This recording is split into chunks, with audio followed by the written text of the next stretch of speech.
¿sí? Tenemos nuestras emisoras, nuestro circuito. Transmitimos a través del canal 990 de Simple TV y también a través de mundour.com y de nuestras aplicaciones en video. 7 minutos de la mañana. A ver, el relator especial de la ONU sobre alimentación alertó que en Venezuela persisten las dificultades para que las familias puedan acceder a alimentos de calidad debido a problemas de distribución de alimentos, merma del poder adquisitivo y el impacto de algunas sanciones.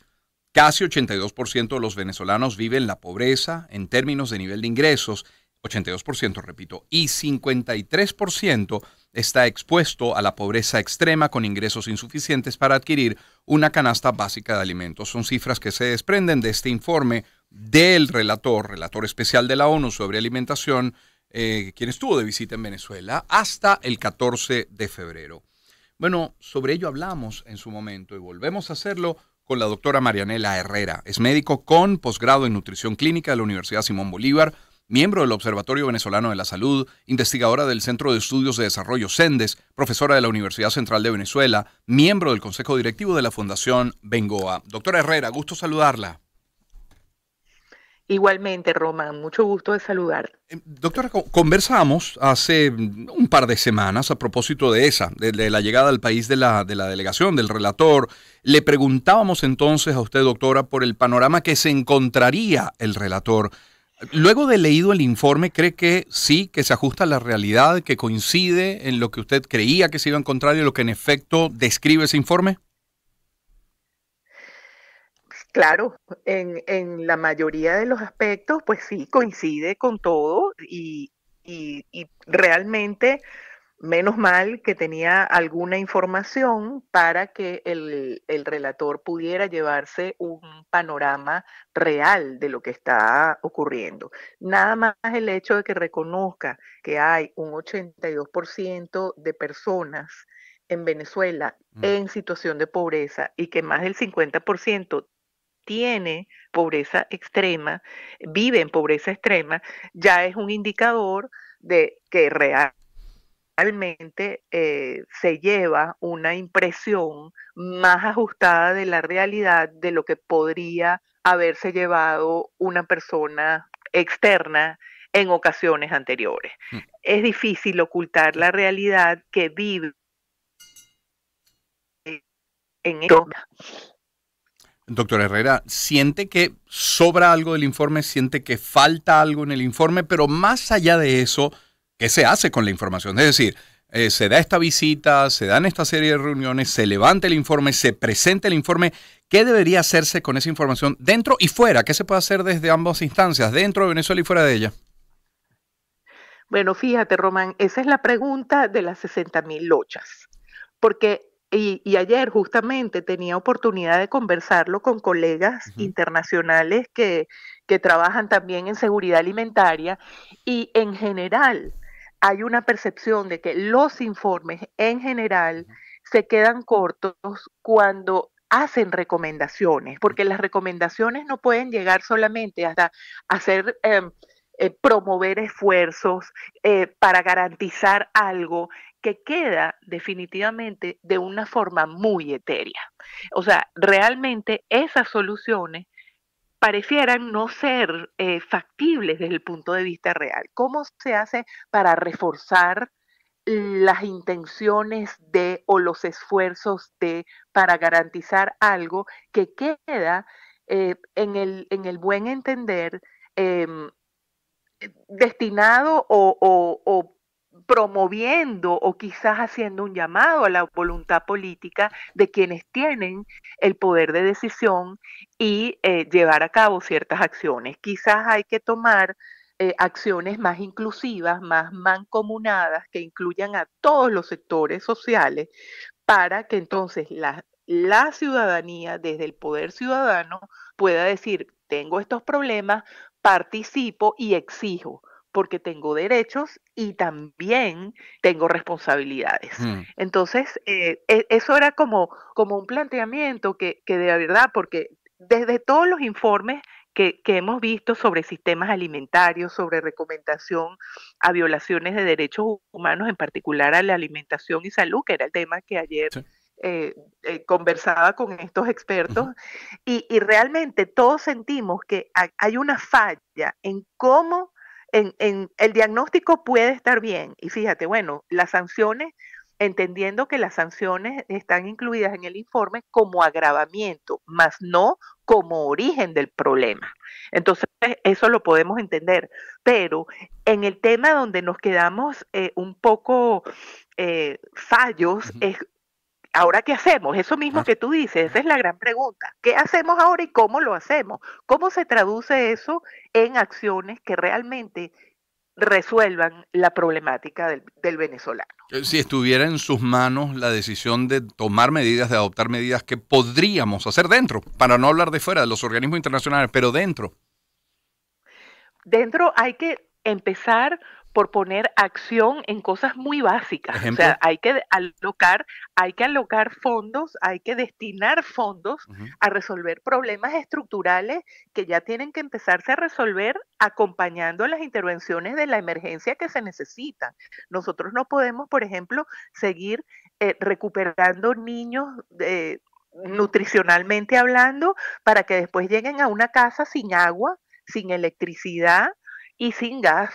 Entonces, llegó el momento, y lo hemos repetido hasta el cansancio, de que hay que tomar acciones en paralelo, porque de otra manera seguimos dando vueltas en este eterno círculo vicioso donde parece que es imposible resolver nada, porque lo que arreglas por un lado, después se descompone por el otro, porque como no hay estructuralmente hablando una base fundacional estable, entonces todo al final, ¿cómo le pides que las casas de alimentación y los Claro. comedores comunitarios puedan funcionar sin electricidad, sin agua? ¿Cómo haces que un hospital funcione sin electricidad, con médicos operando con las luces de los celulares?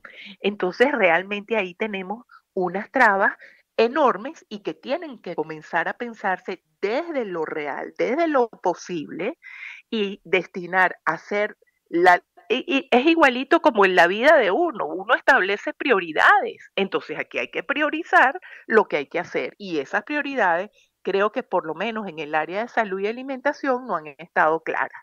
Mm. ¿Dónde tienen que destinarse los fondos que realmente tienen que resolver los problemas de la gente?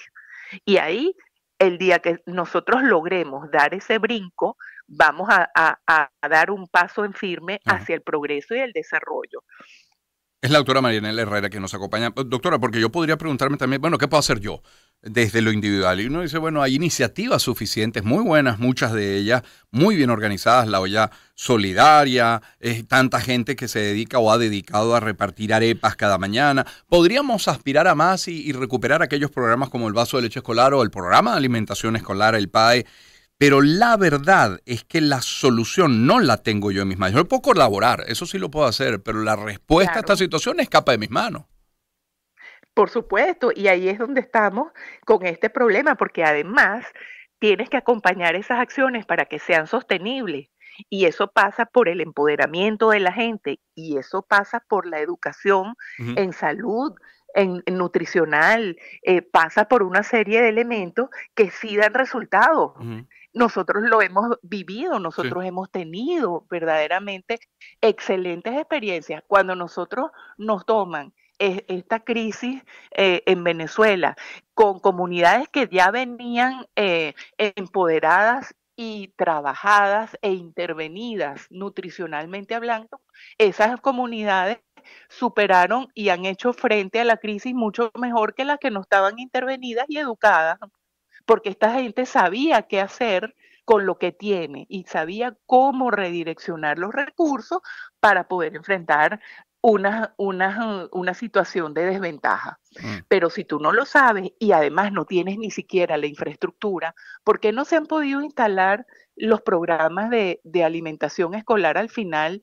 en Venezuela como deben ser? Ujú. Bueno, porque tienes una capa de problemas sobrepuesta a otra capa de problemas y sobrepuesta a otra capa de problemas, porque no estás hablando solamente de que el problema son los alimentos que llegan o no lleguen, es que si llegan los alimentos, la cocina no funciona, es que si llegan los Ya. alimentos y la cocina funciona, no hay gas, y si la cocina no es de gas, entonces no hay agua, y hay una serie de elementos que te van a Claro. impedir que ese programa de alimentación escolar funcione. Y cuando uno lee el informe, doctora, está claro que describe los contrastes que ocurren en nuestro país. Ojo, es una región, incluso es un mundo muy desigual, pero allí quedan en evidencia las desigualdades que hay en el nuestro.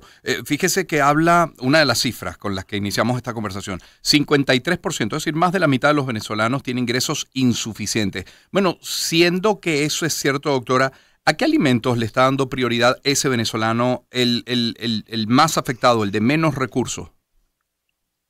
Bueno, fíjate, hoy en día nosotros vemos que la alimentación se ha convertido en una alimentación rendidora y Mm, que logre satisfacer el apetito. Entonces estamos hablando de alimentos ricos en calorías, pobres en nutrientes, pero que de alguna manera logran mitigar el hambre de las personas y logran que la gente tenga más o menos una alimentación que lo ayude a sobrevivir.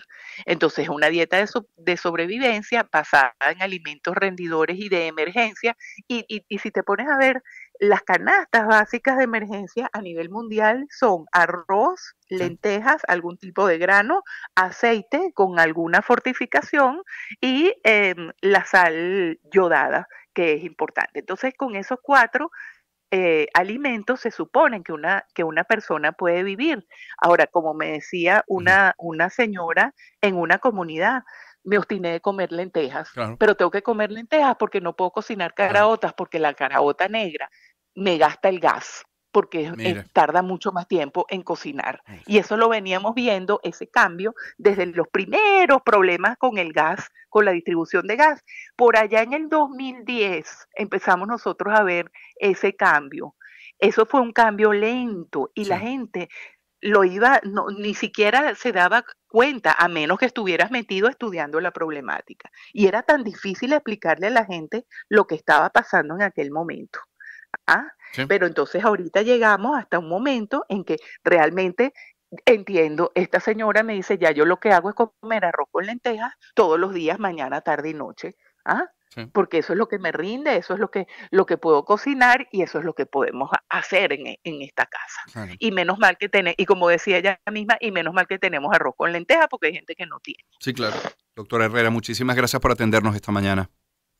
Muchas gracias a ti, Román. Un gusto siempre escuchar a la doctora Marianela Herrera, médico con posgrado en nutrición clínica de la Universidad Simón Bolívar, miembro del Observatorio Venezolano de la Salud, investigadora del Centro de Estudios del Desarrollo CENDES, profesora de la Universidad Central de Venezuela y miembro del Consejo Directivo de la Fundación Bengoa. Pues vamos a hablar aún más del tema alimentario, pero vinculado a la educación. Mencionamos ahora el vaso de leche escolar, el programa de alimentación escolar, pero es que la semana pasada, el Observatorio de Universidades denunciaba que 32%, un tercio de los profesores y 21% de los estudiantes, un quinto de los estudiantes universitarios, comen menos de 3 veces al día.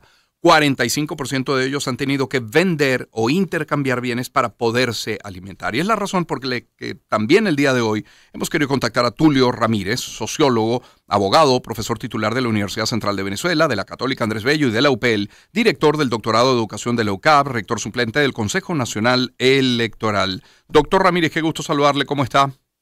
Muy buenos días, Román. Complacido de estar nuevamente contigo. Doctor, ¿cómo exigirle a nuestros maestros, a nuestros profesores, cuando más bien todos deberíamos ponernos en sus zapatos, ser solidarios? Porque uno, son unos héroes con una enorme mística. Dos, porque probablemente sea otro trabajo el que le permita mantenerse. Y tres, que a lo mejor sea ese el único ingreso que perciben, el de la universidad o del colegio. Repito, ¿cómo exigirle? ¿Cómo le exigen desde el ministerio? ¿Cómo le exigen los alumnos? ¿Cómo le exigimos los padres? Sí, realmente la situación es muy, pero muy complicada con nuestros maestros y profesores en general. A todos los niveles está sucediendo esta trágica situación. Un país para progresar, Román, necesita 4 pilares fundamentales: la alimentación, la salud, la seguridad jurídica y, por supuesto, la educación. Ahora, estos pilares no se pueden desarrollar de manera aislada, sino en paralelo, sistémicamente. Para que pueda haber inversión, tiene que haber seguridad jurídica. Para que puede haber empleo, debe haber inversión. Para que pueda haber empleo de calidad, debe haber educación y en general debe haber salud. Si tú descuidas uno de esos pilares, por supuesto, el desarrollo sufre un traspiés. Pero cuando son los 4 pilares los que están endebles, bueno, te podrás imaginar la situación de ese país. Y en esa situación Venezuela se encuentra desde el año 2012. O sea, esto no es producto solamente de las sanciones, quizás han podido agravar, como decía la doctora Herrera en su entrevista. Esto, si bien se ha agravado, es una situación continuada desde hace muchos años. Desde el 2015 se declaró en educación una situación de emergencia humanitaria compleja, y esto tiene que ver no solamente con el hecho de que la calidad de la educación se haya deteriorado, sino también con el hecho de que la infraestructura se ha deteriorado, hay menos estudiantes, menos escuelas, menos docentes y por supuesto menos calidad. Esto, por supuesto, incide en los otros pilares. Entonces, ¿cómo pedirle a un maestro en esas circunstancias donde pertenece a uno de los sectores más vulnerables de la sociedad, junto con los pensionados y los niños de 0 a 5 años? Porque los maestros están recibiendo sueldos que les impiden no solamente acceder a una canasta básica que lleva por el orden de los $535, sino que no les permiten ni siquiera trasladarse a su colegio. ¿Cómo pedirle a un maestro que sea de calidad su trabajo en el aula si ni siquiera puede estar en ella? Y se ha recurrido a la solución menos feliz, que es la del famoso horario mosaico, un poco para paliar la situación, y esto incide, por supuesto, en la educación. Al final, el país pierde. Estamos conversando con el doctor Tulio Ramírez. Por cierto, de sueldo, doctor, estaremos hablando en minutos nada más cuando tengamos al secretario general de la CTV y a Jorge Roy en representación como miembro del Consejo de Administración de la OIT. Pero fíjese que habla de incidencia, habla de menos calidad en la educación. Es lógico pensar que toda esta realidad genere una caída en el rendimiento del alumno, pero que también una caída en el rendimiento del profesor. Le pregunto, ¿ya ese impacto se está sintiendo? ¿Es posible registrarlo? Y si es así, bueno, ¿qué se puede hacer desde el Estado con el nivel de ingreso que se tiene hoy? Muy bien, si es posible registrarlo, sí, ya se está registrando los niveles de rendimiento que tienen los estudiantes de los colegios públicos es significativamente menor al obtenido en años anteriores, y esto está respaldado por investigaciones. Pero lo grave, Román, es que ya ese bajo rendimiento no se concentra en el sector público, sino que ya no hay diferencias significativas con el sector privado, es decir, nos está arropando a todos. Luego, los maestros hacen lo imposible, pero si desde el propio gobierno se le dice a los maestros que se busquen otro trabajo, que vendan papas, que vendan relojes para poder sobrevivir, bueno, ¿qué se puede esperar? Ahora, ¿cómo superar esto?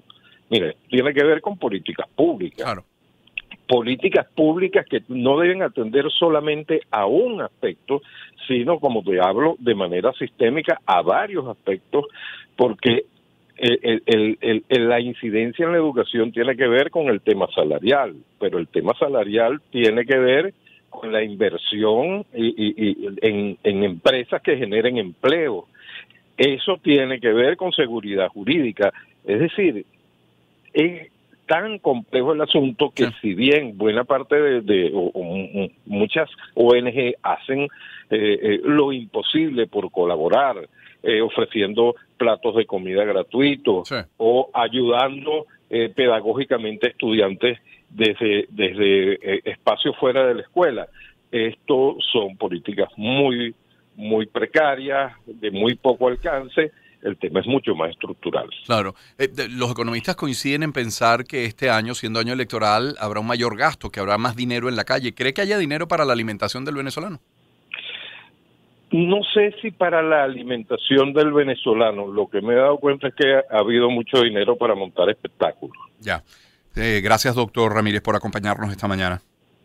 Gracias a ti, Román. Un gusto siempre escucharle. Igualmente, Tulio Ramírez es sociólogo, es abogado, profesor titular de la Universidad Central de Venezuela, de la Universidad Católica Andrés Bello y de la UPEL, director del doctorado de educación de la UCAP, rector suplente del Consejo Nacional Electoral. 7:27 minutos de la mañana. Vamos a poner algo de música al espacio. Esto es de Big Mountain y Baby, I Love Your Way. Empezamos el año en su compañía. Circuito Éxitos. Caracas, Maracay, Puerto La Cruz, Puerto Ordaz, Barquisimeto, El Vigía, Guarenas, Guatire, Mérida, Táchira, Margarita, Maracaibo, Maturín. Circuito Éxitos. Melodías de siempre. Sonidos en primera fila.